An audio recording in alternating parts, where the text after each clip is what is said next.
formal. Gracias por estar una horita más tarde, pues hay complicaciones ahí con el trabajo. Pero bueno, gracias por estar presentes. Ahí respondiendo a lo que acaba de decir Edu, me parece. Sí, Edu. No terminamos con estructuras y vamos a terminar hoy con estructuras. ¿Sí? Terminar no se termina nunca, pero bueno, es lo último que vamos a ver de estructuras en esta materia. Después para ir les retomamos en algún momento, pero ya como para ir cerrando vamos a ver un concepto importante que podemos hacer con las estructuras y principalmente con las estructuras anidadas por medios de array. Bien. Para eso vamos a hacer algo que mucho no me gusta hacer, pero bueno, me pareció adecuado en esta circunstancia, es tomar un código fuente que ya tenemos, ¿sí? No lo voy a empezar de cero porque la primera parte sería muy repetitiva. Vamos a trabajar con el código fuente que hice el viernes, de hecho lo hice con ustedes, no lo hice el lunes, lo hice con ustedes. Teníamos una determinada cantidad de jugadores, la estructura jugador y otra estructura equipo, donde el equipo tenía justamente un array de jugadores, ¿sí? ¿Cuántos jugadores? La cantidad que definíamos acá, 3. Luego teníamos, bueno, el clásico cargar equipo, mostrar equipo, cargar jugador, mostrar jugador, cargar jugadores, mostrar jugadores. Luego habíamos visto que a los jugadores los podíamos ordenar, ya sea por DNI, por altura, por apellido, y la búsqueda de jugador. Todo eso era lo que habíamos visto, ¿sí? Están ubicados, ese fue el ejercicio de la clase pasada. Hasta ahí se ubican.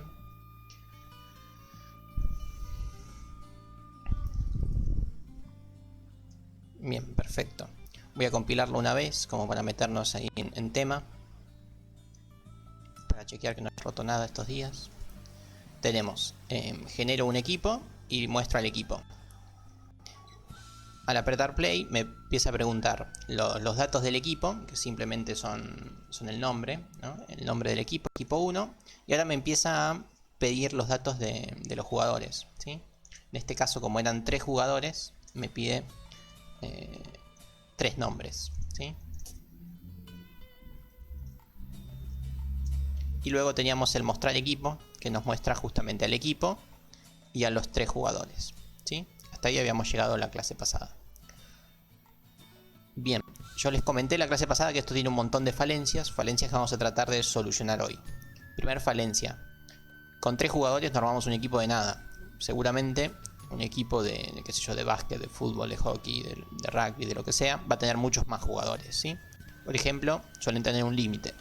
Supongamos por ahora que el límite de jugadores es 30, ¿sí? O sea, cada equipo puede tener como mucho 30 jugadores. En la actualidad, ¿qué pasa en la realidad? Que no todos los equipos tienen la misma cantidad, ¿sí? Por ahí alguno tiene 29 o alguno tiene 28, la mayoría va a tener 30, ¿sí? Entonces, el algoritmo así como lo tenemos, ¿qué hacía?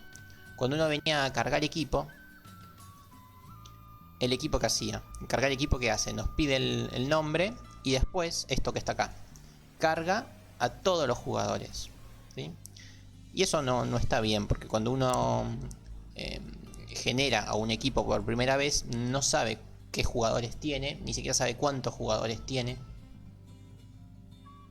Entonces, la forma más adecuada de hacer esto es: yo genero el equipo por separado y después le voy agregando jugadores uno por uno. De a poco se los voy agregando, ¿sí? O sea, genero un equipo, listo, lo generé sin jugadores. Y después, cuando aparecen los jugadores, cuando empiezo a tener jugadores, los empiezo a agregar uno por uno. Y eso es lo primero que vamos a hacer. ¿Okay? Lo tengo por acá declarado. Esto se denomina alta de jugador. O sea, hoy lo que vamos a ver es un concepto que se lo suele denominar ABM. ¿Qué quiere decir ABM? Quiere decir lo que está acá: alta, baja y modificación. ¿Qué quiere decir la alta? La alta es esto, es agregar algún jugador al equipo. O sea, le doy de alta a un jugador en el equipo. Es como que hago un fichaje de ese jugador. Alta de cualquier cosa puede ser, ¿no? Alta de empleado, alta de alumno, alta de estudiante, alta de lo que se les plazca. Baja, ¿qué quiere decir? Bueno, sacar a un jugador de ese equipo, sacar a un jugador de ese plantel. Y lo otro que tenemos es modificación. Modificación es: agarro un jugador que ya existe y lo modifico. No, el switch es para armar un menú. Estas son las 3 opciones posibles que tiene una VM. Las tres grandes partes de una VM. Agregar jugadores, eliminar jugadores y modificar jugadores. O sea, altas, bajas y modificaciones. Es cierto que lo podés hacer en un switch, ¿no? Apriete 1 si quiere agregar jugador, apriete 2 si quiere eliminar un jugador, apriete 3 si quiere modificar un jugador. Es cierto eso. Pero no, a priori no tiene ningún vínculo con el switch. Son tres funcionalidades que definen a la alta, baja y modificación. La primera que vamos a hacer es la que le acabo de decir. Vamos a agregar un jugador. ¿Cómo sería esto? Yo tengo un jugador cualquiera y un equipo cualquiera, y esta función lo que va a hacer es, va a agregar a este jugador, lo va a agregar a este equipo, ¿sí? Una vez que se agrega ese jugador a ese equipo, el array que hay dentro de equipo, o sea el plantel, va a ser modificado. Por ende voy a tener que retornar otra vez al equipo, ¿sí? Porque lo modifiqué, entonces lo voy a tener que volver a retornar al main. Entonces vamos a ver cómo sería eso. Acá empezamos con las cosas nuevas. Vamos a hacer esta función. A ver si la entendemos. Esta función recibe a un equipo, ¿sí? Este equipo es el que yo le voy a agregar a este jugador. Pero ese equipo es el que voy a tener que retornar. Lo voy a tener que retornar con su jugador ya agregado, ¿sí? Pero el equipo que voy a retornar es el mismo que recibí. ¿Bien? ¿Y qué es lo que habría que hacer? Del equipo necesito pararme en el array, que se llamaba plantel. Venimos al array. ¿Ven? Equipo tenía un array que se llamaba plantel. Entonces vengo al equipo, me pone el plantel. El plantel es un array, por ende me tengo que referir al array por medio de una posición. O sea, me paro en alguna posición de este array. Por ejemplo, en la posición 0. Y en esa posición agrego al jugador. Bien. A ver si se entiende. Voy a poner un número para que se entienda. ¿Qué quiere decir eso? Esto así como está, ¿qué quiere decir?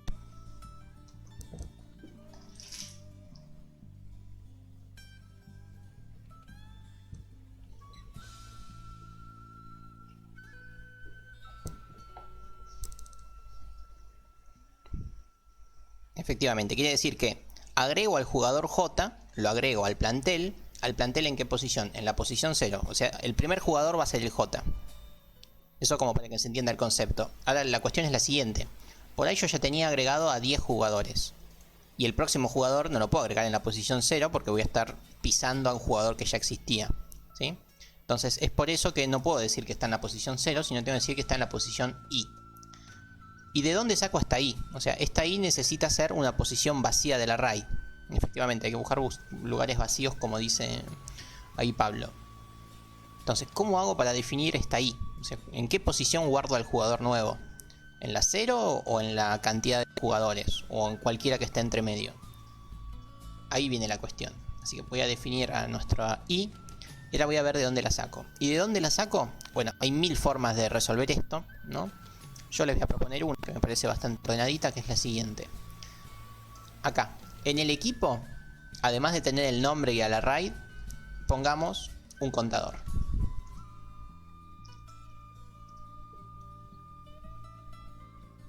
Este contador lo que va a hacer es, nos va a decir cuántos jugadores hay agregados, ¿sí? Por ende, siempre de acá, de esta variable, vamos a saber cuántos agregamos, ¿sí? En el instante inicial vamos a tener 0, cuando agregamos a 8 vamos a tener un 8. O sea, este va a ser un indicador del equipo que nos va a decir cuántos jugadores ya hay en ese equipo, ¿sí? Esta es una forma de solucionarlo, hay muchas otras. Entonces, ¿qué habría que hacer? Jugadores agregados se llama, bien. Cuando yo cargo al equipo por primera vez, tengo que cargarle el nombre, ¿no? Como siempre. Ahora, ¿qué pasa? Cuando yo cargo al equipo por primera vez, ya no voy a cargar más a todos los jugadores. ¿Por qué? Porque dijimos que los vamos a cargar de a uno. O sea, esto ya no lo hago más. Ya no cargo a todos los jugadores juntos. Pero lo que sí tengo que hacer es que cuando yo generé el equipo por primera vez, o sea, cuando lo creé, cuando me junté ahí con Luciana Barra y hicimos un equipo, ¿cuántos jugadores teníamos inicialmente? Y no tenemos ninguno. Pero ya creamos el equipo, algo es algo. ¿Eso qué quiere decir? Que en este momento, en este instante inicial, E punto cantidad de jugadores es 0. O sea, al crear al equipo, el contador pasa a estar en 0, porque todavía no hay jugadores. ¿Sí? Déjame leer la pregunta, tengo una duda. Ahora voy a tu pregunta, ¿sí? ¿Se entendió esto que hice acá? O sea, cuando creo al equipo, como no hay jugadores, digo, bueno, el contador pasa a estar en 0. Y ese contador es el que vamos a usar acá. Cuando yo agrego a un jugador, ¿en qué posición lo agrego? Y lo agrego en la posición que me diga justamente el contador, ¿sí? Por ejemplo, supongamos que este es el primer jugador que agrego en el equipo. Cuando yo hago esto, el contador está en 0. Así que I pasa a ser 0, por ende al jugador lo agrego en la posición 0, ¿sí? Ahora bien, una vez que agregué a este muchacho, ¿qué hay que hacer? Hay que hacer que los jugadores agregados sean los jugadores que ya teníamos agregados más 1. O sea, hay que hacer un contador. ¿Esto se entendió? Este concepto. Inicialmente tenía esta cantidad, agrego 1, y cuando agregué 1, bueno, el contador tiene que aumentar en 1. Entonces, en esta variable de equipo, siempre voy a tener cuántos jugadores tenemos agregados, ¿sí? Y en base a lo que decía Lucía, no entendí bien la pregunta, Lu, pero ¿por qué la función llama al jugador J? ¿Esto te referís? Si te referís a esto, esto no es que llama a un jugador J. Esta función, para funcionar justamente, necesita recibir un equipo, o sea, el equipo que yo quiero modificar, y el jugador que estoy por incorporar. O sea, supongamos, esto es Boca y este es Messi. Yo lo que quiero es agregar Messi, lo quiero agregar a Boca. Necesito esos dos datos, si no, no sé a qué jugador agregar ni a qué equipo agregarlos. ¿Sí?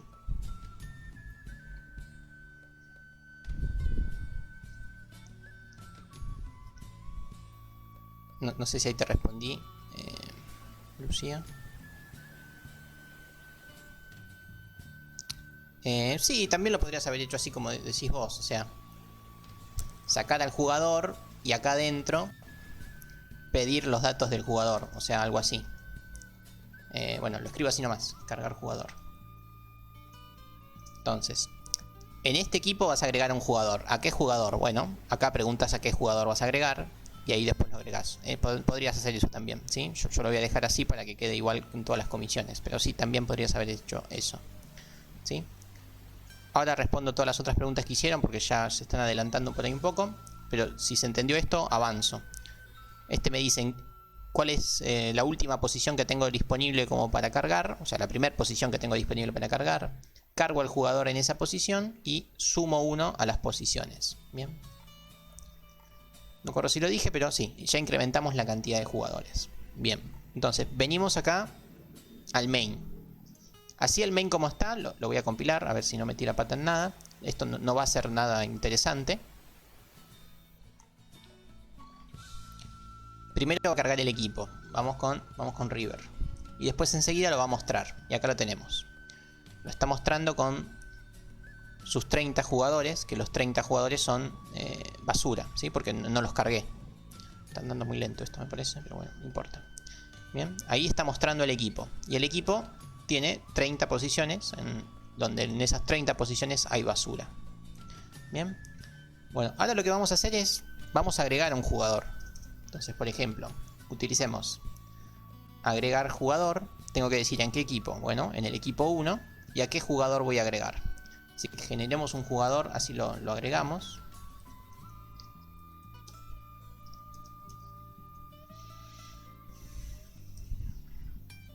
A ver si lo entendemos. Acá genero un jugador cualquiera, un jugador que se va a llamar J1. Y a ese jugador lo voy a agregar a mi equipo. A ver, hago un recorrido rápido por el main para que se entienda. Genero un equipo 1, lo cargo, lo muestro.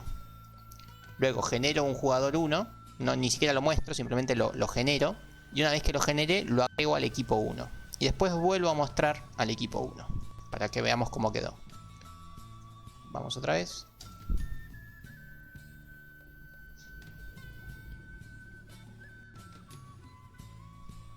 Vamos con Talleres de Córdoba. Ahí me va a mostrar a Talleres de Córdoba con 30 posiciones vacías. Vacías entre comillas, con 30 posiciones basura. Tendría que haber reiniciado la máquina, que hace como 5 días la tengo prendida, pobrecita. Está muy lento. Bien, y acá me empieza a pedir que carguemos esto. Carguemos los datos del jugador. Cargar... ¿dónde está? Acá, cargar jugador, ¿sí? Vamos a cargar un jugador, vamos a cargar al jugador Pérez con el DNI 2 y la altura 2. Al apretar Enter me va a mostrar al equipo cómo quedó. Bueno, el equipo va a tener basura por todos lados. Salvo, si todo salió bien, en la posición 0 debería estar el jugador Pérez. Esa misma variable ya queda almacenada en uno, por ende... No sé si te entendí la pregunta. Ahí lo miro. Bien, acá debería estar el jugador 1, cosa que no está. Vamos a chusmear qué pasó. Agrego jugador en este equipo. Esto está bien. Jugador 1. Mostrar equipo E1. A ver qué pasó acá. Jugadores agregados.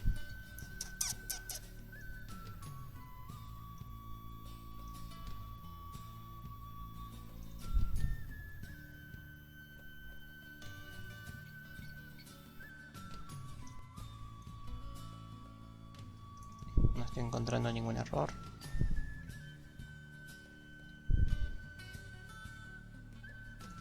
A ver, cargar equipo.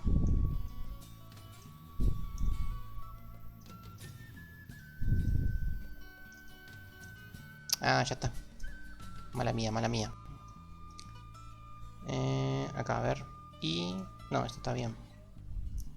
No, ni leí lo que dijo Cami. Voy a tener que llenar esa función. No.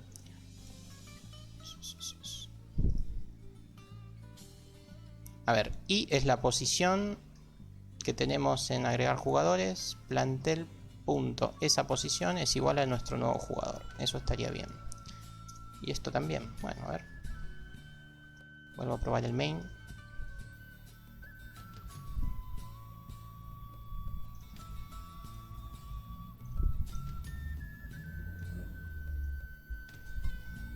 A ver, genero el equipo, cargo el equipo, muestro el equipo. Genero al jugador. Cargo el jugador. Ah, acá está. Agregar jugador es una función, ¿sí? Agregar jugador es una función que nos devuelve un equipo.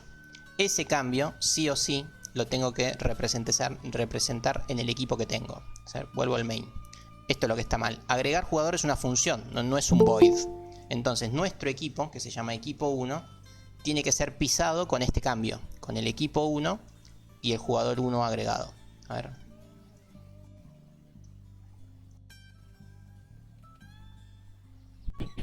No hay problema, ni me doy cuenta cuando se van, tranqui, no pasa nada. ¿Se entendió esto? Que mala mía, perdón. Ahí la desprolijidad. Ya lo hice 4 veces este programa y ya me mareé un poco.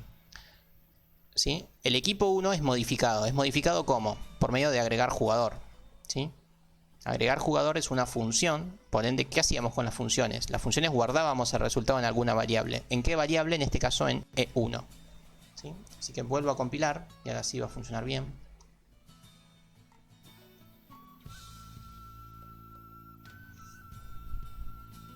Vamos a ver, nombre del equipo, talleres, aunque me trajo mala suerte, pero no importa. Ahí me muestra talleres con sus 30 jugadores basura. Cuando termine me va a pedir los datos de un nuevo jugador, que se va a llamar Pérez, que va a tener este DNI y esta altura. Y ahí nos va a mostrar a los 30 nuevos jugadores de talleres. Venimos a la posición 0 y ahí sí debería estar el nuevo jugador, ¿sí? El jugador Pérez. Bien, ¿se entendió ahí lo que logramos? Guardamos a un jugador en una determinada posición. Sí, también, en vez de cargarlos de a uno, podrías preguntarles cuántos quiere cargar. Eso no habría problema.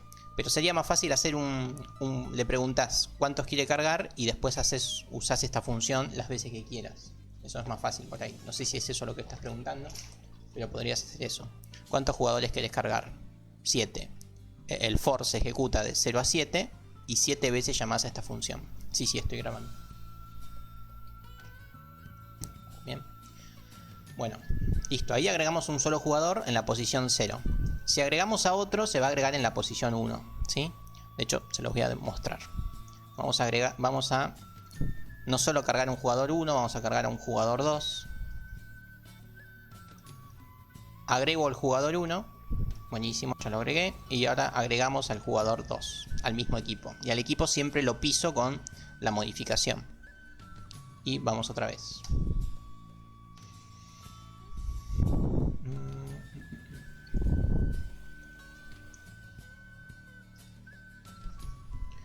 El que ingrese nombres hasta algo, por ejemplo, ingrese un nombre vacío. Sí, también lo podrían hacer dentro de un while que se ejecute hasta que el nombre del jugador sea X, por ejemplo. Sí, esas cosas son más complicadas, pero sí, se pueden hacer tranquilamente. Vamos con el nombre del equipo. Vamos con instituto. Ahí tenemos el instituto con sus 30 posiciones con basura. Vamos con un jugador. Vamos con otro jugador. Y estos son los dos nuevos jugadores que se van a agregar al equipo. Muestra los 30 jugadores. Y los primeros jugadores de esos 30 deberían estar modificados. Qué lento que manda esta máquina hoy. Acá tenemos a los dos primeros jugadores ya modificados. ¿Ven? Se agregó Pérez en la primera posición y a Pepe en la segunda. Sin problemas. Bueno, ¿cuál es el siguiente problema que les parece que hay que solucionar? Ya pudimos solucionar el problema de irlos agregando de a uno y agregar a tantos como necesitemos. Hasta ahí vamos bien. ¿Cuál es el otro problema claramente visible que estamos encontrando? ¿No? ¿Qué es el próximo paso que les parece que hay que dar?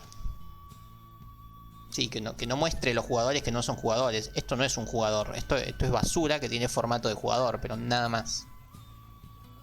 ¿Cómo podemos hacer eso? Bueno, hay muchas formas de hacerlo. Yo también les voy a proponer una sola. Pero ahí varias estuvieron diciendo, ¿no? Uno podría hacer acá. Primero les voy a comentar la que ustedes dijeron, que me parece buena, pero tiene una limitación que más adelante ya se las comento. Cuando tenemos acá mostrar equipo, ¿dónde estará? Mostrar equipo. Mostrar equipo muestra a todos los jugadores. ¿Por qué a todos? Porque acá dice cantidad de jugadores, ¿sí? En vez de mostrar a todos, podrían mostrar a e.jugadores agregados. Entonces esto va a ser un for de 0 hasta 2, hasta 3, hasta 8, hasta los que sean. Ya tenemos el contador hecho, ¿sí? ¿Se entiende eso? Esta es la solución que ustedes estuvieron insinuando por ahí. Está bastante bien. Pero bueno, esta solución funciona si los jugadores están agregados de la posición 0 en adelante. Más adelante vamos a ver que los podemos agregar en otra posición. Y por ahí alguno queda sin mostrar. Así que prefiero no hacer eso. Prefiero seguir mostrando a todos. Pero vamos a hacerlo de otra forma. Con un if, exactamente, con un if. ¿Cómo lo vamos a hacer? Volvemos a cargar equipo. Acá, cargar equipo, recuerden que es cuando iniciamos el equipo por primera vez. Cuando se genera el equipo por primera vez, el contador de jugadores pasa a estar en 0. Acá tenemos el nombre del equipo y acá tenemos la carga de los jugadores que no hicimos. ¿Qué es lo que vamos a hacer? Vamos a marcar a los jugadores como que no fueron ingresados. Es decir, voy a hacer un for que empiece en 0 y que termine en la cantidad de jugadores. Cantidad de jugadores. Y más. O sea, voy a recorrer a todos los jugadores. Y los voy a marcar de alguna forma, ¿sí? De alguna forma como para que yo pueda identificarlos que no están cargados. ¿De qué forma podría ser? Punto DNI. DNI era una de las variables, creo. A ver, permítanme ver. Sí, DNI. A ver si se entiende lo que voy a hacer. Voy a recorrer a todos los jugadores y a todos los jugadores en el momento inicial les pongo el DNI.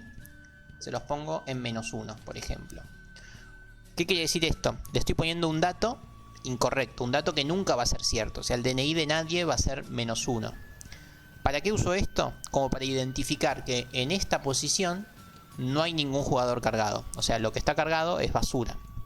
Pero la basura ya deja de ser basura. ¿Por qué? Porque en el DNI ya la basura la identifiqué de alguna forma. ¿Sí? ¿Se entiende lo que estoy haciendo acá? Como que estoy haciendo una bandera o un flag. Lo que ustedes vieron por ahí en otras materias. Incluso ya usamos bastante nosotros. Simplemente estoy marcando las posiciones que están vacías. Las estoy marcando de alguna forma. ¿De qué forma se marcan las cosas? Poniéndole un dato absurdo, ¿sí?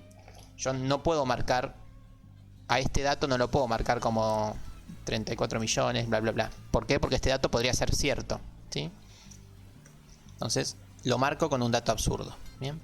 ¿De qué otra forma lo podríamos haber marcado? Lo podemos marcar así, diciendo, bueno, la altura de este jugador es menos 20, qué sé yo. Lo importante es que sea absurdo pero controlado. O sea, la basura suele ser absurda también, pero no está controlada. En este caso, el dato es absurdo, pero ya sabemos cuánto es. Está controlado.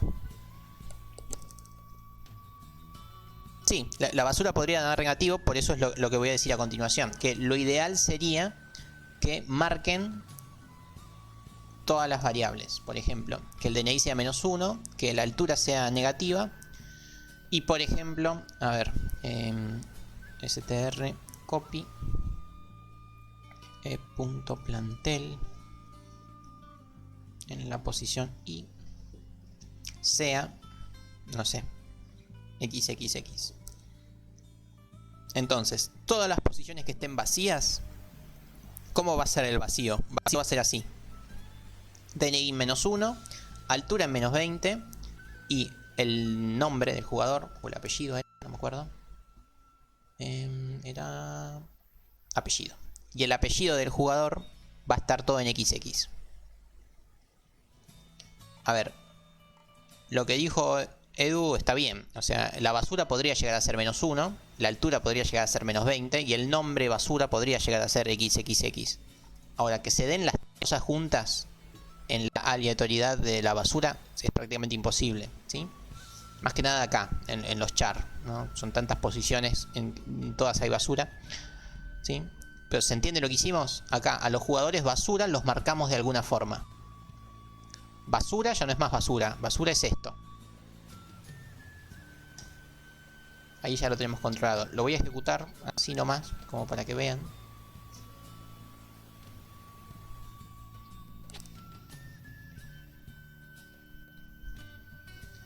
Vamos con River. Ejecuto solamente el primer mostrar. ¿Ven? El primer mostrar nos está mostrando las 30 posiciones basura. Pero es muy fácil identificar qué jugador es basura. Y los jugadores basura son los que se llaman X, que tienen DNI -1 y altura -20. ¿Sí? Ahí los marqué. No sigo ejecutando el programa porque no me interesa hacerlo. Entonces, ahora que ya los tenemos marcadas, ya tenemos marcadas las posiciones donde no tenemos almacenado a ningún jugador, ¿qué podemos hacer? Podemos venir al mostrar, que era lo que íbamos a solucionar. ¿Dónde está? Acá. Mostrar jugadores. ¿Qué jugadores va a mostrar? Y bueno, esto lo hacemos de varias formas, ¿no? Vamos a mostrar a los jugadores solamente si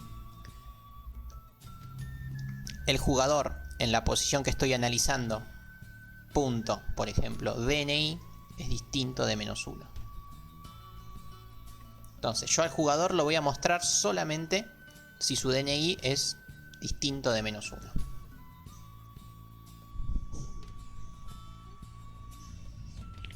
Efectivamente, así como usé DNI distinto de -1, podría haber usado altura distinto de -20 o nombre distinto de XXX. O todas juntas. Si usábamos todas juntas, por ahí era mejor. Pero bueno, con una ya alcanza como para que se entienda lo que estamos haciendo. Entonces, acá no voy a mostrar más a todos los jugadores. Voy a mostrar solamente a los jugadores que cumplan con este requisito. O sea, a los jugadores que no sean basura. Y ahora sí vamos a compilarlo. Ahí sí vamos a notar cambios interesantes.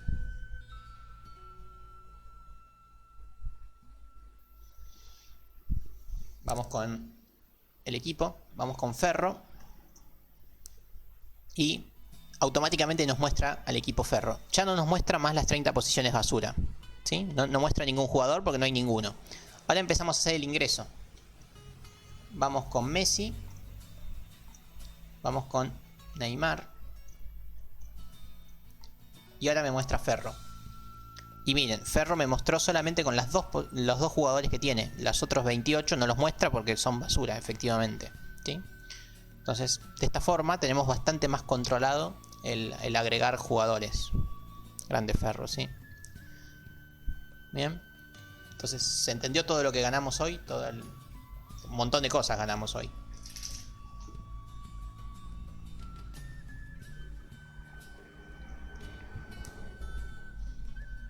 O sea, mejoramos muchísimo el código fuente de la clase pasada.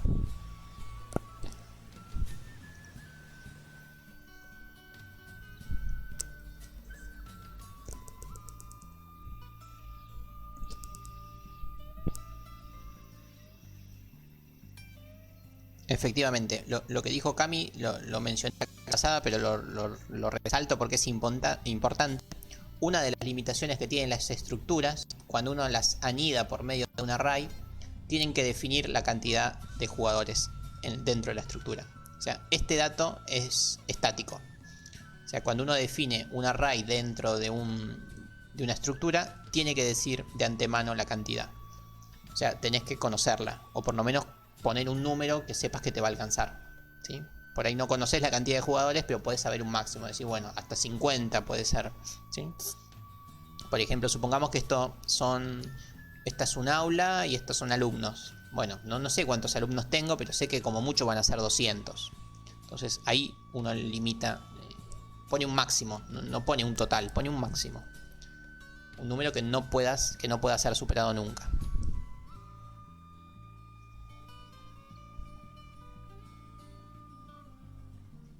Si así de uno lo llamo en el main. No, esto otra vez. Yo los estoy agregando de a uno, porque agregar jugador los agrega de a uno.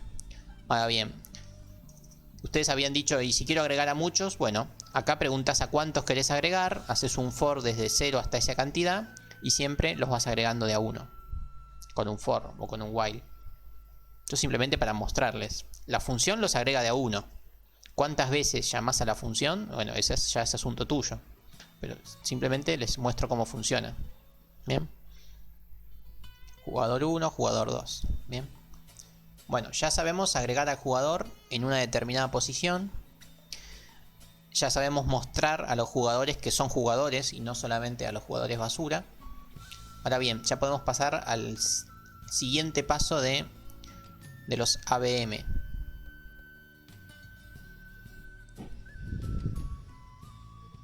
No, acá otra vez lo que dice Sin, parecido a lo que dijo Camila hace un rato. En los array dentro de las struct, el tamaño del array tiene que ser fijo. O sea, no podés preguntar antes cuántos son. Y nunca en ningún array podés cambiar el tamaño. O sea, el tamaño de los array es estático, siempre. Esa es por definición de array. El array tiene una determinada cantidad de posiciones y esas posiciones no cambian nunca. Una vez que las definís, son esas. Y punto. Más adelante, ya al final de la cursada, vamos a ver otro tipo de estructuras. Estructuras no, de manejo de datos.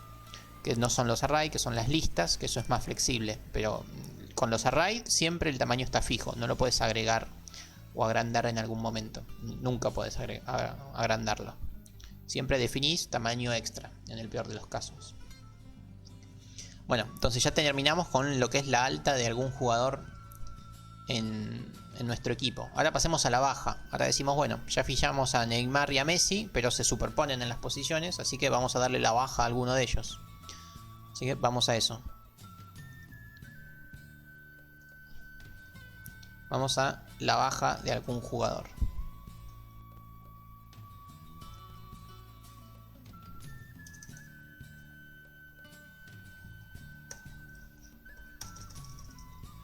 ¿Y cómo funciona la baja? Bueno, yo voy a eliminar a un jugador de un determinado equipo. Así que otra vez necesito saber qué equipo es el que va a perder a un jugador.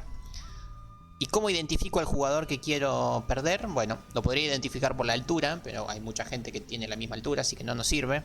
Podríamos identificarlo por el nombre, ¿no? Leo Messi. Pero bueno, podría haber otro Leo Messi en el equipo, así que es medio peligroso. Así que siempre lo vamos a identificar por alguna variable que sea única, que identifique de forma única e irrepetible a esa persona. Por ejemplo, el DNI. ¿Sí? Entonces, ¿qué habría que hacer? ¿Qué les parece que hay que hacer?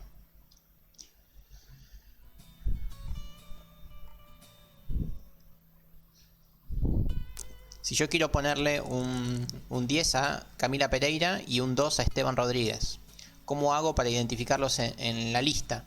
Si llega a haber 2 Camila Pereira y 2 Esteban Rodríguez, ¿cómo hago para identificarlos?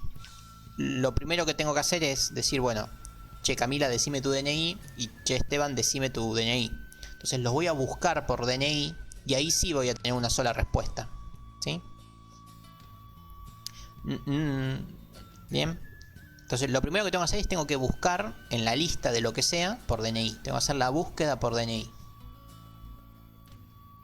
Para saber en qué posición están de la lista de la lista de alumnos, o en este caso en qué posición se encuentran del array. Entonces, ¿cómo hacemos eso? Lo hacemos por medio de la función que ya tenemos, que no me acuerdo cómo se llama. Búsqueda de jugador. ¿Ven? Ya teníamos hecha de la clase pasada la búsqueda de jugador, que nos decía lo siguiente, a ver. Nos dice que va a buscar dentro de un array de jugadores con un determinado tamaño, va a buscar un jugador que tenga un determinado DNI, ¿sí? O sea, nos pide el array de jugadores, el tamaño de ese array y el DNI que estamos buscando. O sea, ya tenemos hecha la búsqueda, simplemente la usamos.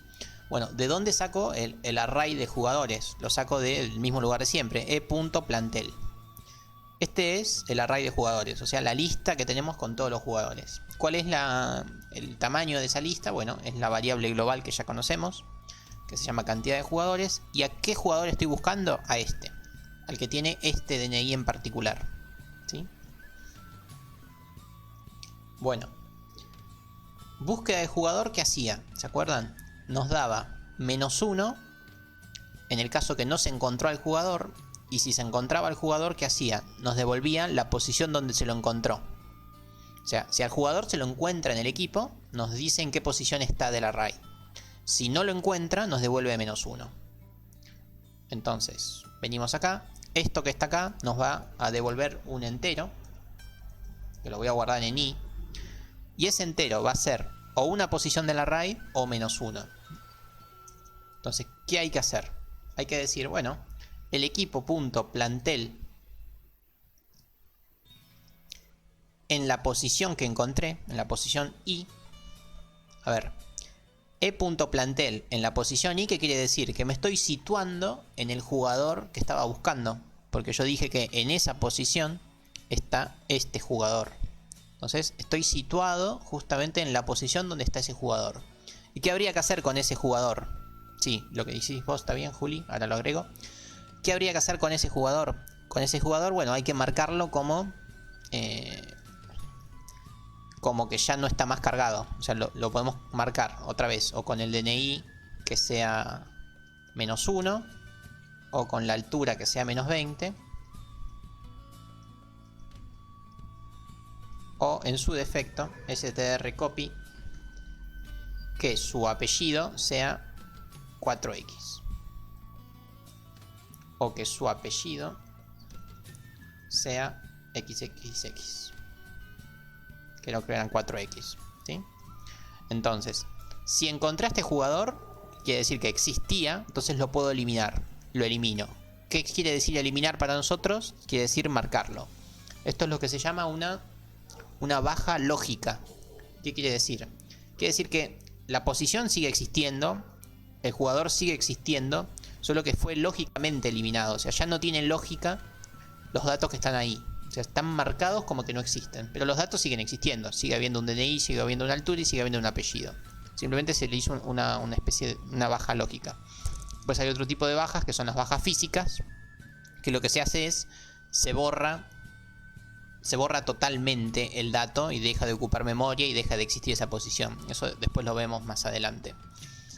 Por ahora simplemente lo marcamos como que ya no existe. Y bien, como bien dijo alguien por ahí, esto no hay que ejecutarlo siempre. ¿Por qué? Porque si no hubiéramos encontrado al jugador, o sea, si yo quiero eliminar a Messi de Ferro de verdad, Messi no está en Ferro, no lo podemos eliminar. Entonces eso hay que forzarlo de alguna forma. Hay que decir que si la i es distinta de -1, ejecuto esto. O sea, solamente elimino al jugador si lo encontré, si no, no elimino nada. Bien. Y bueno, eliminar al jugador también es una función, por ende hay que retornar al equipo. Bien ahí, ¿me siguieron con eso?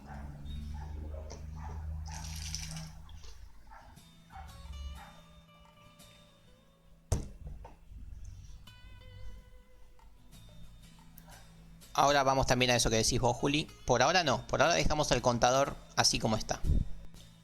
Y hagamos lo siguiente. Voy a generar a más jugadores como para que se entienda. Voy a generar un jugador 3. Y con 3 jugadores creo que se va a entender.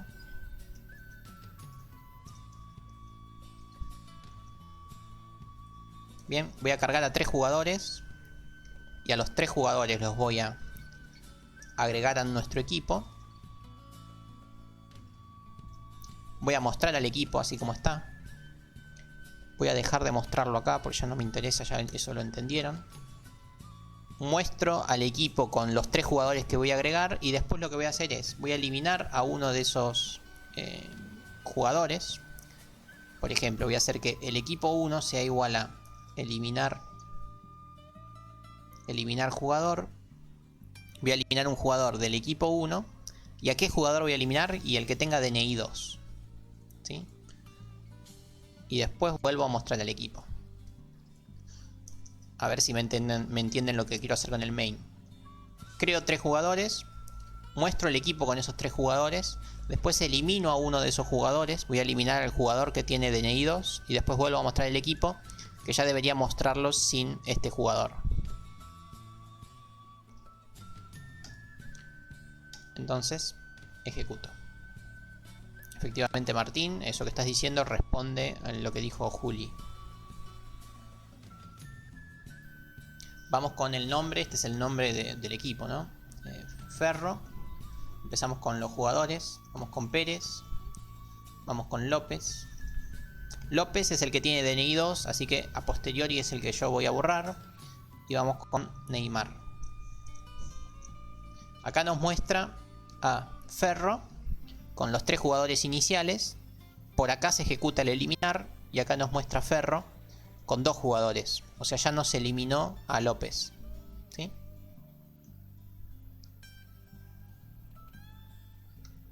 Bien, ¿se entendió eso? Pasamos los 3 jugadores que cargué. Buenísimo, ya los cargué. Pero después más adelante dijimos, no, el 2 la verdad no lo queremos más.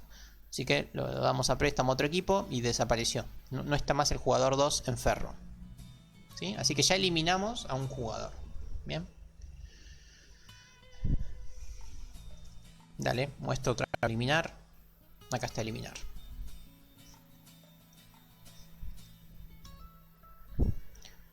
Mientras muestro esto, les comento lo que dijo Juli y medio la respuesta que dio Martín. Julián dijo, bueno, si eliminamos a un jugador, ya dejamos de tener jugadores agregados cantidad. ¿Sí? O sea, la cantidad de jugadores agregados ya no es la misma porque hay uno menos. Y eso tiene un poco de sentido, es cierto. Pero la posición sigue siendo la misma. A ver. Nosotros teníamos un jugador 1, un jugador 2, un jugador 3. Supongamos que borramos a este, borramos al jugador 4. Pero después por ahí tenemos al jugador 5 y al jugador 6. Entonces, cuando yo quiera agregar un jugador, ¿qué voy a hacer? Lo voy a tener que agregar acá, lo voy a tener que agregar en jugador 7.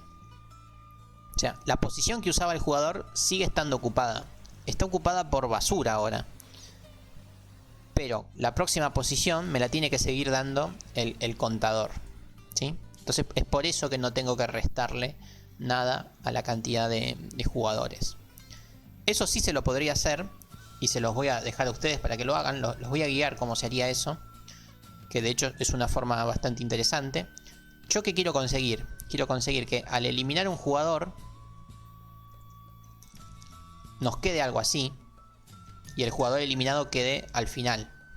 Así yo cuando agrego un jugador lo agrego acá. Pero siempre los jugadores que fueron agregados me quedan al principio de la raid. Vamos a tratar de hacer eso. ¿Cómo se haría eso? Yo se los voy a hacer casi al 100%, pero comentado. Efectivamente, Pablo. Se los voy a hacer medio así rústico, pero con todos los pasos. ¿Cómo sería? Es, si yo no quiero que me queden así, desordenados justamente, o sea, con los jugadores borrados entre medio, los voy a tener que ordenar de alguna forma. ¿Y cómo los puedo ordenar? Por ejemplo, los puedo ordenar por DNI.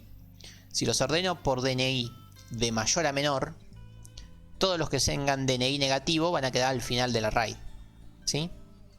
Entonces vamos a hacer ordenar por DNI, o como se llame la función. ¿Qué array es el que voy a ordenar? Bueno, e.plantel. Este array voy a ordenar que tiene cantidad de jugadores. Listo.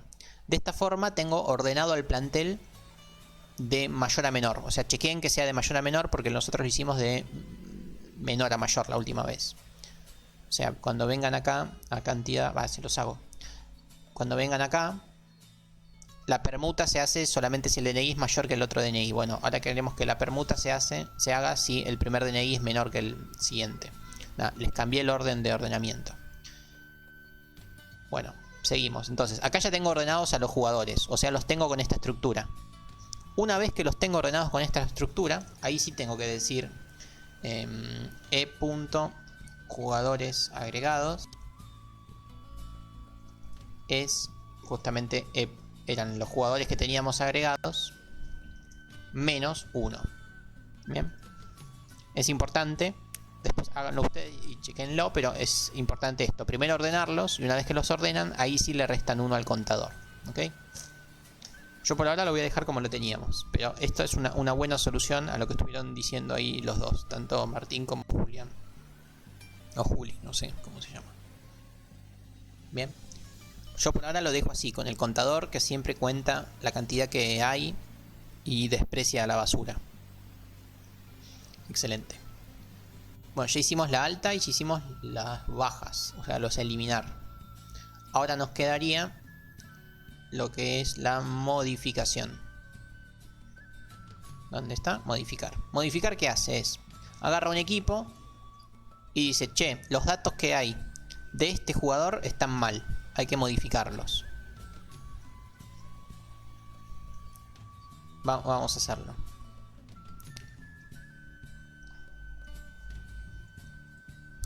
Esta es muy simple. Se le puede dar una complejidad extra, pero vamos a hacerlo bien simple como para que se entienda. Nuevamente al equipo lo voy a tener que retornar para no perderlo. ¿Y qué es lo que hay que hacer? Lo mismo que hicimos antes. Si yo quiero modificar los datos de Pablo Vieira, me dice, che, me tenés mal en la lista, está mal mi mail y está mal mi apellido. ¿Qué tengo que hacer? Bueno, tengo que buscarlo en la lista. Entonces hay que hacer lo mismo que hicimos acá. Necesito buscar a Pablo en la lista.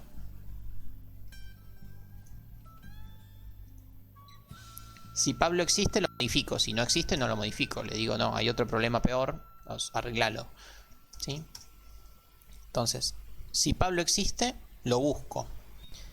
Si lo encuentro, quiere decir que mi índice pasa a estar en algo distinto a -1. O sea, pasa a estar en la posición que estaba en el array. ¿Y qué tengo que hacer?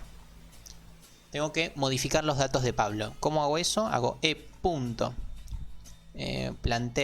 en la posición donde yo había encontrado a Pablo. ¿Y qué tengo que hacer acá? Tengo que volver a cargarlo. O sea, los datos de Pablo están mal, así que vuelvo a cargar esos datos. Efectivamente.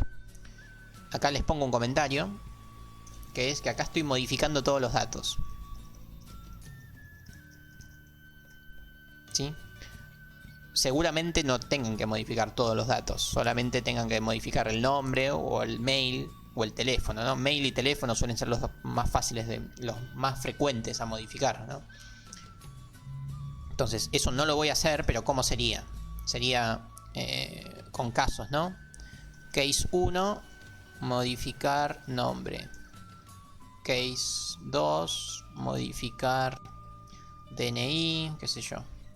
Case 3, modificar nombre. Y por ejemplo el case 4, modificar todo.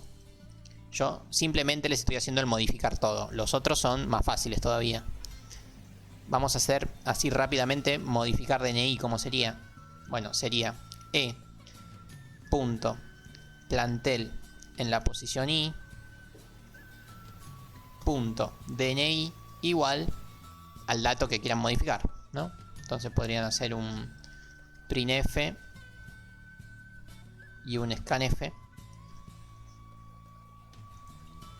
Hacen un printf y un scanf, lo guardan en una variable auxiliar, ¿no? Si van a modificar el DNI, bueno, preguntan, che, ¿cuál es tu DNI? Se tipió el DNI, se lo guardan en el auxiliar y a ese DNI se lo cambia por ese auxiliar, ¿no? Eso si quieren modificar de a uno los datos. Yo voy a modificar todos los datos, ¿ok? Pero bueno, les dejé esto ahí como para lo que lo tengan de pasos a seguir. Excelente. Bueno, vamos a probar si funciona. Ya está todo esto. A ver, busca el jugador, lo ejecuta y lo retorna. Sí, bien. Venimos a nuestro main y hacemos lo mismo. Cargo 3 jugadores, elimino al jugador con DNI 2 y además voy a punto modificar un jugador. ¿Qué jugador? Bueno, el jugador que esté en el equipo 1 y que tenga DNI 3. O sea, el tercer jugador lo voy a modificar. Y después muestro el equipo. Vamos con eso.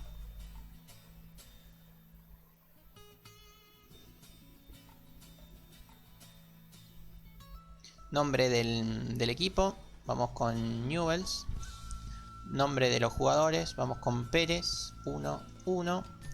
Vamos con Neymar. 2, 2. Y vamos con Messi. Messi 3, 3. Muestro a Newell con los 3 con los 3 jugadores. ¿Sí? Ahora, acá se ejecutó el eliminar al jugador 2, a Neymar. Se ejecutó, todavía no lo mostré, pero ya se borró a Neymar. Y acá ahora lo que se está ejecutando es modificar a Messi. Así que en vez de Messi voy a poner Leo Messi. O sea, lo escribo mejor. El DNI vamos a dejárselo. Y vamos a cambiarle la altura, 1.62. Ahora al apretar Enter tendría que mostrarme a Newells sin el jugador 2 porque lo eliminé. Y a Messi con las modificaciones.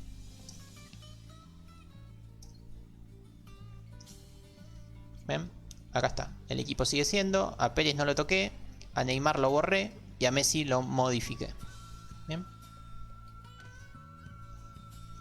Y de esa forma ya hicimos todo lo que teníamos que hacer. Hacer las altas, las bajas y las modificaciones dentro de un array de struct. O sea, un array de estructuras. ¿Bien?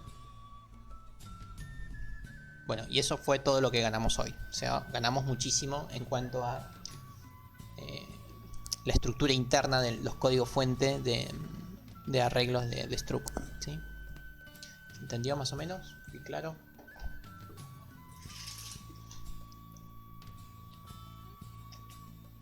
La clase de hoy es una clase importante. Esto que hicimos es muy útil. Lo pueden usar para cualquier cosa.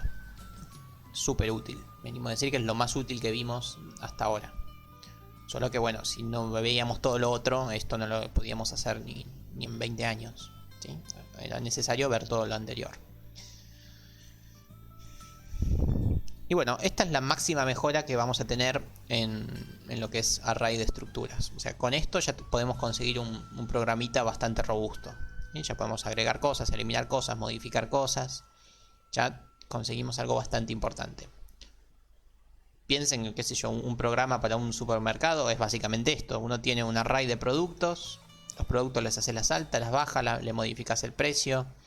Lo que sea. O sea, ya con esto pueden hacer el programita que usa el chino de su barrio. Ya lo pueden hacer en un día. Ya tienen un programita igual o mejor que el que tienen ellos. O sea, esto es bastante robusto este tema.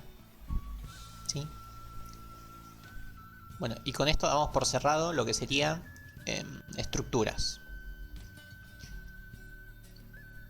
Pero la clase de hoy no termina, porque en el programa de la clase de hoy lo que teníamos era un tema nuevo. ¿Sí? Yo simplemente esto lo di porque la clase pasada se me iba a hacer muy larga si explicaba todo esto. Pero ahora vamos a ver un tema nuevo. 2 temas nuevos, de hecho. Vamos a ver 2 temas nuevos. Así que voy a comentar todo esto. Así no se vuelve a ejecutar.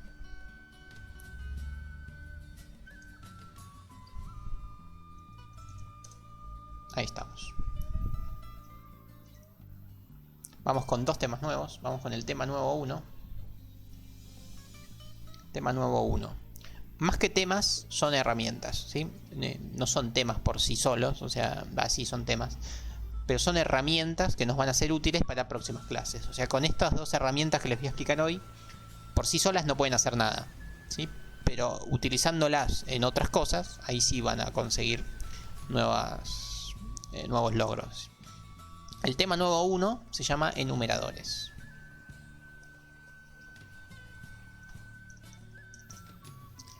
¿Qué son los enumeradores? Básicamente es ponerle nombre a los números enteros. A ver, Vamos a hacer uno para que se entienda. Enum color. La declaración es así. Uno dice, bueno, estoy creando un enumerador. Le ponemos un nombre al enumerador que se llama color. Este nombre no se lo usa mucho, simplemente es para identificarlo ustedes. Y dentro de color vamos a definir los colores. Verde, rojo, amarillo y no sé, blanco, aunque no sea un color. No, vamos con esos tres. Bien. ¿Y qué hace esto? Vamos a ver qué hace esto. Vamos a hacer un printf y voy a empezar a mostrar a los colores.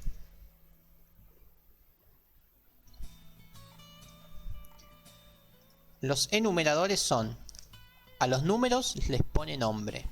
Entonces, si yo hago printf verde, ¿qué me muestra? Ejecuto.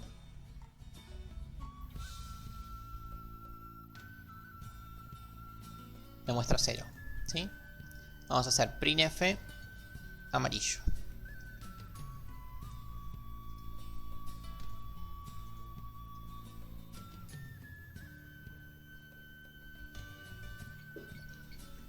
Me muestra 2. ¿Qué quiere decir esto? Cuando uno genera un enumerador, la primera palabra que pone dentro del enumerador es el 0. Y todas las otras les mando 1. ¿Sí? O sea, rojo es el 1, amarillo es el 2. Entonces, ¿para qué sirve esto? Por ejemplo, nosotros ¿qué hacíamos siempre? Siempre hacíamos for desde int i igual 0, bla bla bla. Con los enumeradores uno gana que a los números ya los puede llamar por su nombre y no hace falta que utilice el número. O sea, podríamos poner desde i igual verde hasta, qué sé yo, hasta amarillo. Y menor que amarillo. ¿Sí? ¿Esto qué quiere decir? Esto en traducción, ¿qué es?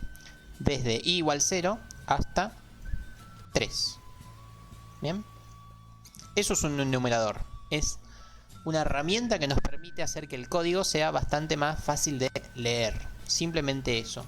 O sea, en vez de usar números, ahora podemos usar palabras. A ver, hagamos otro ejemplo para que se entienda. Una cosa clásica que se suele hacer con los enumeradores es la siguiente. Es definir a los booleanos. O sea, como en C no están los booleanos, uno los puede definir. Puede decir, bueno, el 0 es falso y el 1 es verdadero. Entonces, de ahora en más, en vez de escribir 0 podemos escribir falso. Y en vez de 1 podemos escribir verdadero. ¿Bien? Otra vez, cada vez que uno quiere escribir 1, puede escribir verdadero. O también puede escribir rojo, porque el rojo significa 1 y el verdadero también significa 1. Lo mismo con el verde. Significa 0 y el falso también significa 0. O sea, esto nos da un léxico en el español que vincula con los números. ¿Sí? La principal función de los enumeradores, o el principal uso que se le suele dar a los enumeradores, es este. Vamos con el 0 que sea salir, el 1 que sea cargar, el 3 que es el, bueno, sí, eliminar, modificar, mostrar, ¿no? Entonces, ¿para qué les parece que se puede usar el enumerador? Acá casi que ya se los puse, ¿no? Esto suele ser muy útil para cuando uno hace un menú, ¿no? Cuando uno hace un menú, ¿en qué termina? Termina en case 0. O sea, si el usuario tipió 0, hace algo, etcétera, etcétera. Entonces, este 0, este otro case 1, case 2. Supongamos que tenemos muchos casos. Así como está, esto no es fácil de entender. O sea, si viene un desconocido a mirar su código fuente y ve que el error está en case 2, la persona no sabe cuál es el caso 2. Tiene que venir hacia arriba y seguir un poco el código. Decir, bueno, ¿qué pasaba si ingresaba un 2? Ah, si ingresaba un 2 era por tal cosa. Para evitar ese problema de que uno no entienda qué se está haciendo con los casos, a los números se les pone un buen nombre. Por ejemplo, El case, salir. El case, cargar. El case, eliminar. ¿Sí? Y así podemos seguir. Entonces está claro qué hace este caso. Este caso qué hace. Y este caso sale. Este caso carga. Este caso elimina. Claro. Eso es lo que se gana con los enumeradores.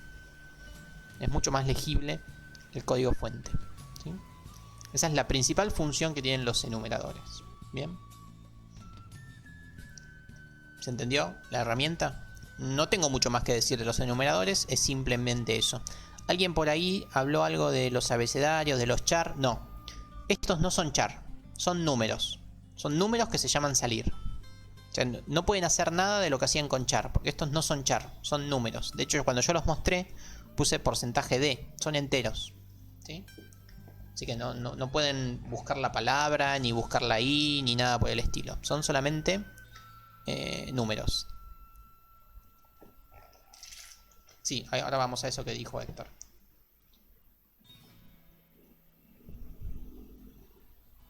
Está entre llaves. Sí, efectivamente, esto es una llave. Como las estructuras, entre llaves. Bien, entonces los enumeradores. Primer palabra que pongo es el 0 y todas las otras se van sumando de a 1. Ahora bien, uno puede alterar un poco ese orden. Uno puede decir, bueno, no, che, yo quiero que salir sea el 99. O sea, yo quiero que el usuario tipee 99 para salir. Bueno, fácil, así. Se lo fuerza así. O sea, salir quiere decir 99. Entonces, ¿cuánto pasa a valer cargar? Y cargar pasa a valer 100. ¿Sí? Lo voy a hacer con varios printf. A ver, printf, salir. Para que me crean, lo voy a compilar y vamos a ver que eso muestra 99.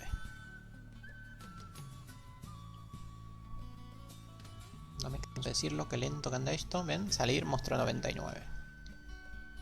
Ahora mostremos cargar. ¿Qué va a mostrar cargar? Ya lo dije, pero bueno. Y de paso muestro eliminar.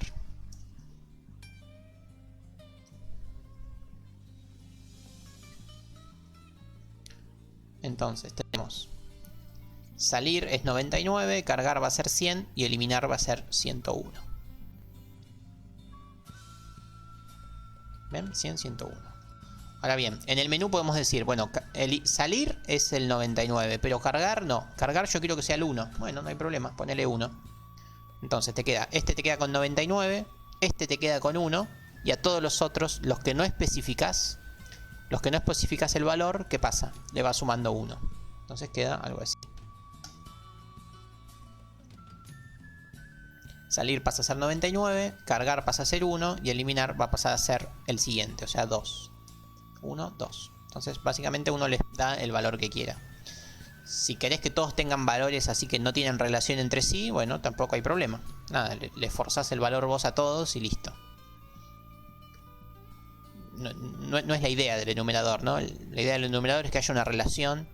Pero bueno, de última puedes hacer así. Y ahí le pusiste vos a mano todos los valores que querías. Otra vez, no es la idea. La idea es que sean lo más consecutivos posible. Pero bueno, si quisieran también lo pueden hacer así. ¿Bien? Esa es la primera herramienta que vamos a ver hoy. Enumeradores.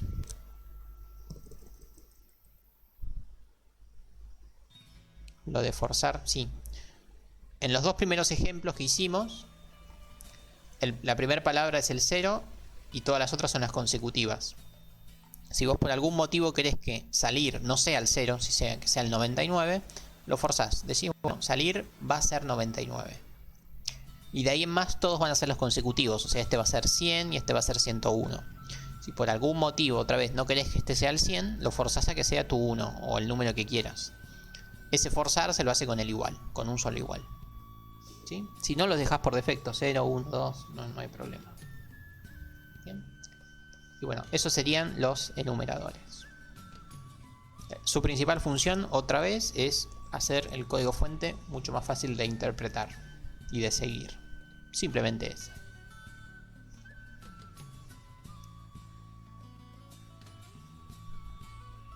Y otra vez, el principal uso va a ser en los switch, en los menús, mejor dicho. Sí, también se los define de forma global. Se pueden hacer locales también, pero no tiene mucho sentido. La idea es que estas palabras estén representadas en todo el código fuente. ¿sí? Así que es globales, ¿sí?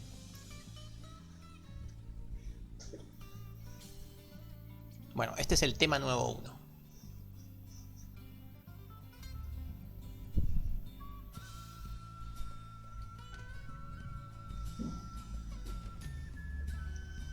Y ahora vamos a pasar a lo que es el tema nuevo 2. Que este sí es un poquito más importante.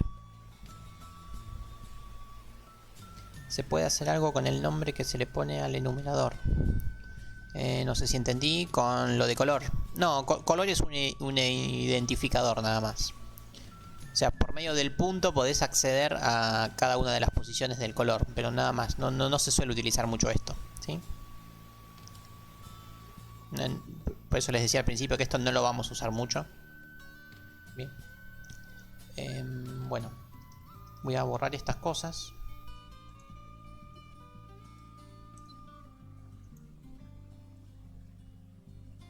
Ahí estamos. Y pasamos al tema nuevo 2.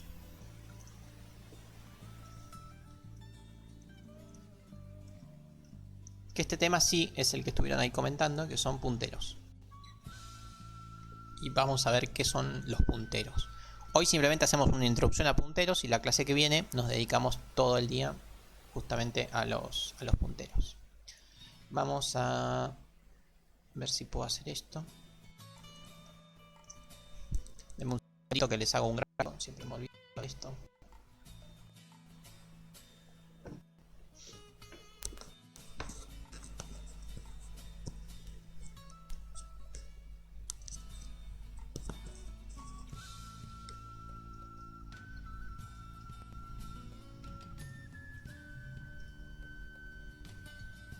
Les voy a hacer un gráfico así por ahí se entiende más. No es un tema que se suele entender así de una, así que cuanto más lo pueda reforzar mejor. Se ve bien ahí la barra.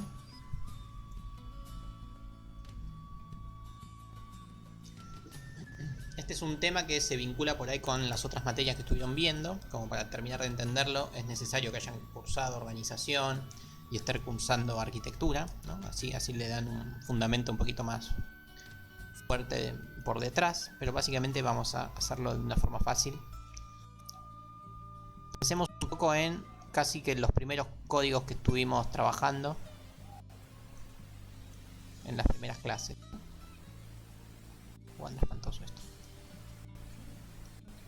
Supongamos que tenemos esta instrucción, ¿no? ¿Qué hace esta instrucción? Otra vez, salita rosa de programación. ¿Qué hacía esto?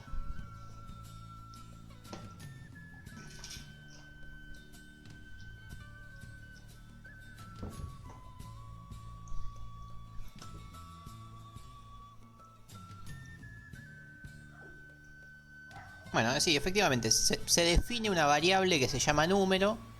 Esa variable es el tipo entera. Y en esa variable se busca un 5, o sea, se le asigna un 5. Básicamente es eso lo que dijeron y está bien. Ahora, ¿qué es lo que pasa internamente cuando uno ejecuta este código? En nuestra máquina tenemos la memoria. ¿Sí? Tenemos la memoria de la máquina.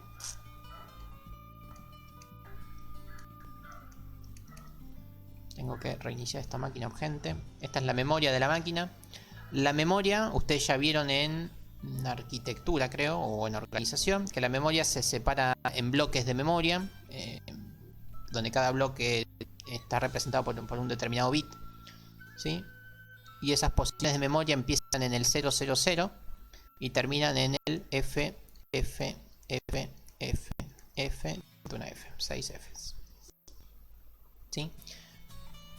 ¿Y qué pasaba con esto? Las primeras posiciones solían estar para el sistema operativo, para cuando uno inicia la máquina, etcétera, etcétera. Y acá tiene un montón de posiciones disponibles como para guardar cosas, ¿sí?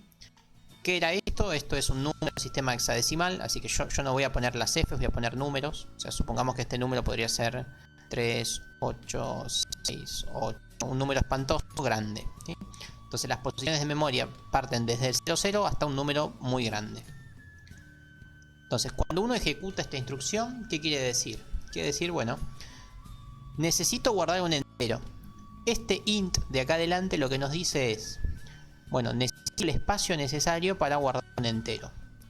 Entonces, por ejemplo, el entero empieza a guardarse en la posición 4 de la memoria y ocupa 4 posiciones, por ejemplo, ¿no? Porque es un entero. Un entero ocupa poco, ocupa 4 posiciones.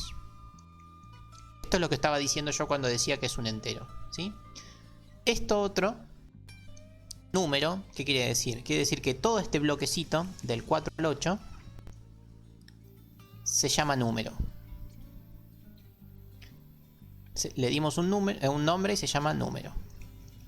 O sea, si yo quiero referencia a este pedacito de memoria, tengo que decir, bueno, es el pedazo que está entre el 0,4 y el 0,8. Esa es una opción. Y la otra opción es decir, bueno, es el pedazo que se llama número.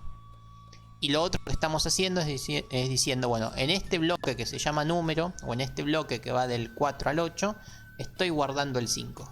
¿Sí? Eso es lo que hicimos internamente con nuestro código fuente. Eso es lo que se hace cada vez que se declara una variable. Ahora nosotros lo que vamos a hacer es vamos a trabajar con algo nuevo que se llaman punteros y que la definición es algo así. Primero el tipo, acá viene lo nuevo, asterisco, esto quiere decir que es un puntero y vamos a ponerle un nombre al puntero.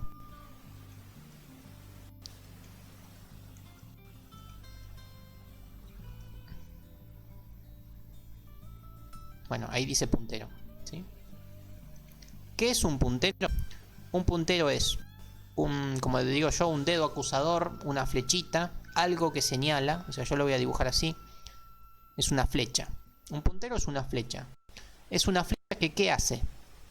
Es una flecha que apunta, pues se llama puntero, apunta a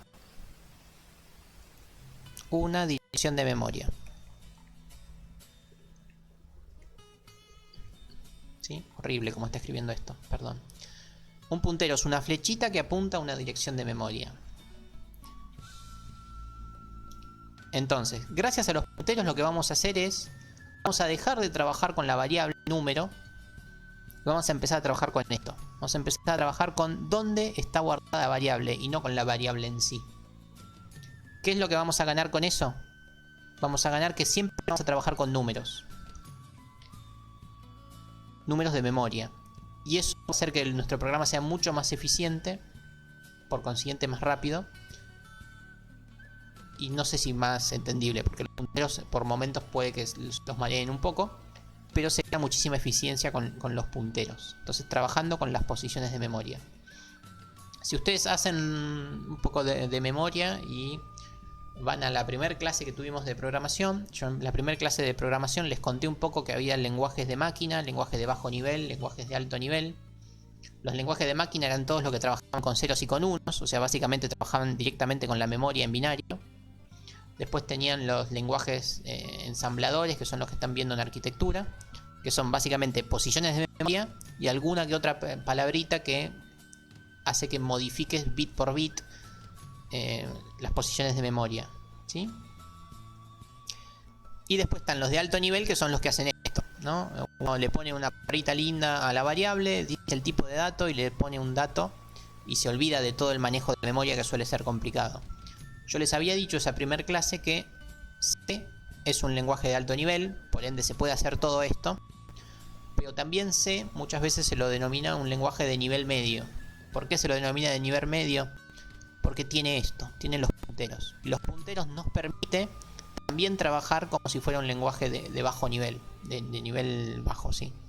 También nos permite trabajar con la memoria y eso no nos permite hacer muchos otros lenguajes, ¿sí? Eso es una de las grandes virtudes que tiene C. Nos permite también bajar de nivel y trabajar directamente con la memoria y hacer cosas muy eficientes con C. Es por eso que muchos programas robustos y poderosos que por ahí ya conocen están hechos en C. Porque C permite esto, permite optimizar todo lo que uno está haciendo trabajando bit por bit. Y eso es una virtud bastante importante de C. Nos permite bajar de nivel. ¿Quién fue que preguntó? Las posiciones de memoria son en binario, o las podés pensar en hexadecimal, o las podés pensar en decimal. Yo siempre que les ponga los ejemplos, lo vamos a ver en base decimal, ¿sí? Pues de hecho el printf porcentaje d les va a mostrar el decimal, no les va a mostrar el hexadecimal. Pero no viene al caso, lo que importa es que son números que van del 0 hasta un número grande. Cómo querés escribir el número, eso ya es cuestión tuya, ¿sí? Nosotros lo vamos a trabajar en decimal. Simplemente acá les hice una relación con las otras materias. Bueno, y esto es un puntero, es una flecha que apunta a un entero. Entonces, así como está, el puntero apunta a un entero. ¿A qué entero apunta? No lo dije. Entonces, acá viene lo siguiente, que es la segunda instrucción. Lo segundo que hay que hacer después de definir a un puntero es decir, bueno, el puntero... Le pido disculpas, lo voy a escribir en el código porque está andando muy mal la pizarra. Volvemos acá. Bueno, igualmente lo que quería hacer es el dibujito de la memoria, ya lo hice, así que pasemos un poco al código fuente. No, se puede apuntar a cualquier cosa. Yo empiezo por enteros, pero puedes apuntar a una estructura, que es lo que vamos a ver en la clase que viene, o a lo que sea. Bien, vamos con lo mismo que hice antes. Definimos un número, que podría ser el 4. Y ahora vamos a definir un puntero. ¿Cómo es la definición de puntero? Uno tiene que decir, bueno, mi flechita va a apuntar a un entero. Como es una flechita, tengo que poner el asterisco. Esto quiere decir que estoy definiendo un puntero. Y le ponemos un nombre. Vamos a llamarlo puntero 1. Listo. Esto lo que hace es define a un puntero. Define a un puntero que apunta a un entero. Ahora bien, estoy diciendo que el puntero apunta a un entero. ¿A qué entero apunta? Y nunca lo dije. Esto es lo siguiente. Entonces vamos a hacer que el puntero 1 apunte a la dirección de memoria donde está guardado el número, ¿sí? Entonces podemos hacer que nuestro puntero 1 apunte al número. Esto así como está no está bien, ¿por qué? Porque puntero, ya les dije que es una relación que hay con la memoria. O sea, puntero siempre guarda direcciones de memoria. Y número es un 4, no es una dirección de memoria. Cuando uno quiere acceder a la posición donde está guardada la variable, lo que tiene que hacer es meterle adelante, introducir anteriormente el ampersand. El ampersand es la referencia a la memoria. Es la referencia a la memoria donde está número, ¿sí? Entonces el ampersand nos brinda en qué posición está el número, ¿sí? Entonces el número está guardado en una determinada posición de memoria. Esa posición de memoria es lo que se guarda en el puntero, ¿ok? Vamos a ver un poco cómo es esto. Vamos a usar estos printf otra vez. Vamos a hacer primero printf de número, ¿no? Esto es súper fácil, esto ya lo veníamos haciendo. Printf de número que nos muestra. Nos muestra lo que hay guardado en número, ¿no? Un 4, fácil. Ahora hacemos printf, pero del puntero. Voy a imprimir el número, como lo veníamos imprimiendo siempre, y el printf del puntero. Vamos a ver qué es lo que muestra esto por pantalla.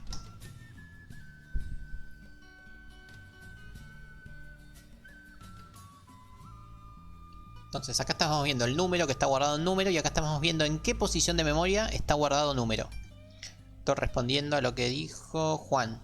Ves que las posiciones de memoria están en decimal, ¿sí? Vos podés transformar la binaria o el hexadecimal sin problema, pero esta es la posición de memoria. Entonces este número espantoso es la posición de memoria donde está guardado la variable número, ¿sí? Apunta a la primera posición que ocupa el número. Yo acá cuando digo que el puntero apunta a un entero, el puntero ya sabe cuántas posiciones ocupa, ¿sí? Y puede apuntar a cualquier otra cosa. Por ejemplo, lo vamos a ver en la clase que viene, ¿no? Pero puede apuntar a un char, por ejemplo. Puede apuntar a un char, o a una estructura, o a lo que sea. Uno simplemente tiene que decir, bueno, defino un puntero a un char. Se puede llamar puntero 2. La idea es la misma. Uno apunta a lo que desees. Siempre tenés que decir, siempre no.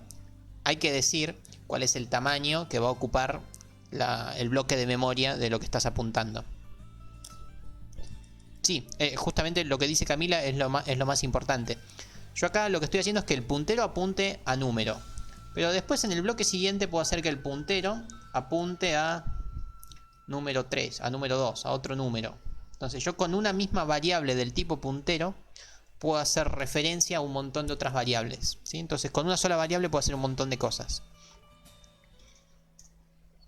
Es como decir, bueno, él hace tal cosa, ahora vos haces tal otra, él que haga tal otra, y así. O sea, uno puede ir apuntando a distintos bloques de memoria y con esos bloques hacer distintas cosas.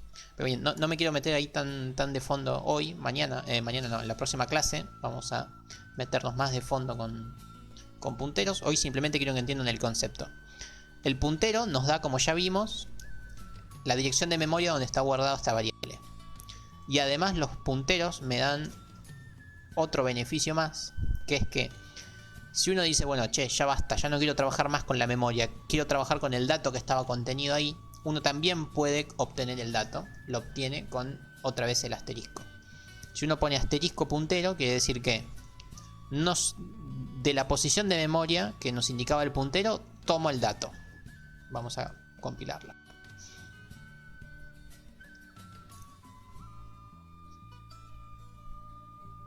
Esto es lo que había guardado en número, esto es la posición de memoria de donde está ese número, y esto es, de esta posición de memoria tomo el dato que está guardado. ¿Y qué dato había guardado? Había guardado un 4. ¿Sí? Entonces eso se lo hace también con el asterisco. Entonces, vamos, resumen. El asterisco se llama desreferenciación, y la desreferenciación se la usa de dos formas: para definir el puntero y para obtener el dato que está guardado en la posición de memoria, ¿sí? Y el otro símbolo que utilizamos es el ampersand, que se llama la referenciación, que lo que hace es nos da la referencia numérica de la posición de memoria donde está la variable que les estuve comentando, ¿sí? Entonces estas son las dos grandes nuevas simbologías que utilizamos: el asterisco para declarar un puntero y para obtener el valor, y el ampersand para obtener la posición de memoria.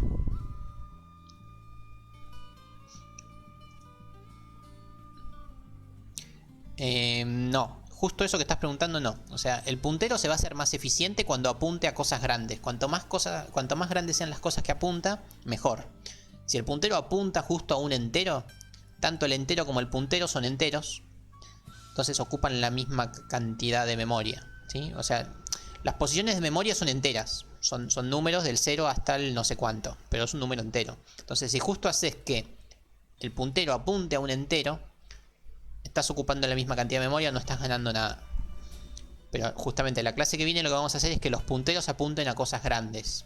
¿A qué cosas? Y a arreglos de letras, arreglos de char, a estructuras con arreglos, a estructuras con un arreglo anidado con otra estructura. Que esas cosas ya son cosas que ocupan muchísima memoria y las vamos a estar resumiendo con un puntero. Un puntero que va a ocupar simplemente los 4 bits de un entero. Entonces ahí se va a notar la ganancia, ¿sí? Vamos a apuntar simplemente al lugar donde está guardado algo, y ese algo es muy grande. Entonces eso se va a notar ahí, sí, la eficiencia.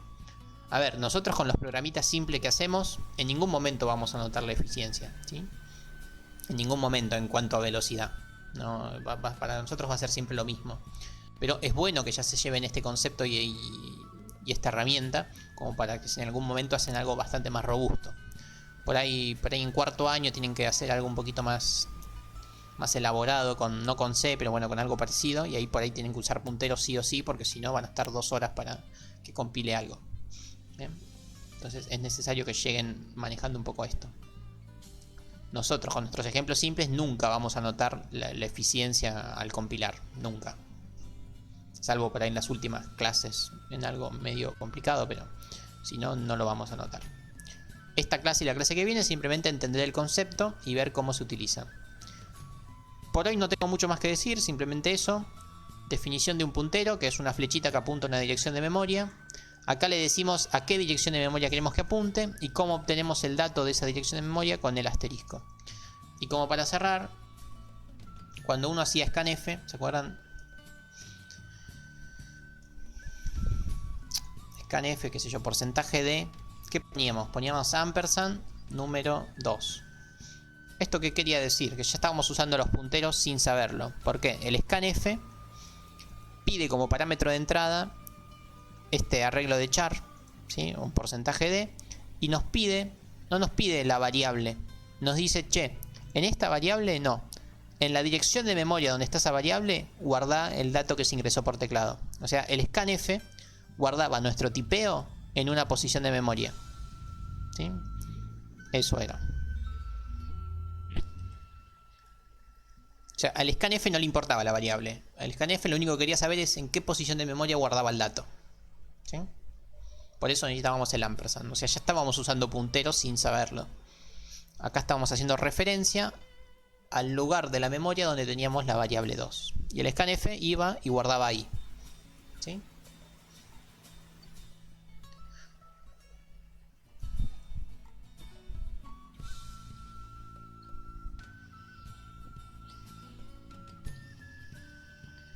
Sí, mira, hacer referencia a número es lo mismo que hacer el puntero. Por eso estoy haciendo una igualdad. Por ende, si ponemos así, es lo mismo, ¿no? El puntero 1, ¿qué era? Era justamente la dirección de memoria donde está el número. Y si yo hago printf, dirección de memoria donde está el número, van a coincidir. O sea, es lo mismo. ¿Sí? Es lo mismo lo que estás preguntando. Justamente la referenciación nos da un puntero. Bien. Bueno, por hoy nada más. Simplemente les muestro lo que ya pueden hacer. Desde ya que ya pueden terminar todo lo que tienen con estructuras. Ya sea el PowerPoint como la guía 4 o guía 5. No me acuerdo por qué guía vamos. La guía de estructura ya la pueden terminar. Y además pueden chusmear un poco esto. No, acá no. Ya les muestro. Me resulta más fácil mirarlo de acá que del campus. Ya pueden trabajar con el PowerPoint que está subido de punteros. No es ese. Ustedes en el campus ya tienen el PowerPoint de punteros con muchos ejercicios, algo así como 20 ejercicios. Donde con lo que vimos hoy ya pueden hacer hasta el 13. Pero con que hagan hasta el 6 o 7 me alcanza, porque lo otro lo vamos a volver a ver en la clase que viene. Como para ir ajustando lo poquito que les expliqué hoy, ya pueden hacer los primeros ejercicios, que se los muestro cuando esto se digne a abrir. Son simplemente ejercicios que se declaran punteros, que apuntan a distintas variables y que muestran en pantalla o el dato o la posición de memoria. Bien, ahí llegamos. Los ejercicios 1 los robé de algún lado, no me acuerdo de dónde. Así que los vamos a tener en un formato medio fulero. Pero como para practicar me parece que está bien. Dios, qué lento que anda esto. Bueno, ahí tenemos la explicación de lo que estuve haciendo hoy, ¿no? Con los dibujitos, ejemplos, más ejemplos. Los ejemplos los pueden mirar. Y bueno, acá tenemos los ejercicios. Los ejercicios son de la índole que estuvimos haciendo hoy, ¿no? Acá, defino un puntero a un entero, defino un entero X, un entero Y. Hago que el puntero apunte a X. Y bueno, acá hago otras cosas, ¿no? Hago que el valor del puntero sea 4. La pregunta es siempre la misma. ¿Qué imprime esto?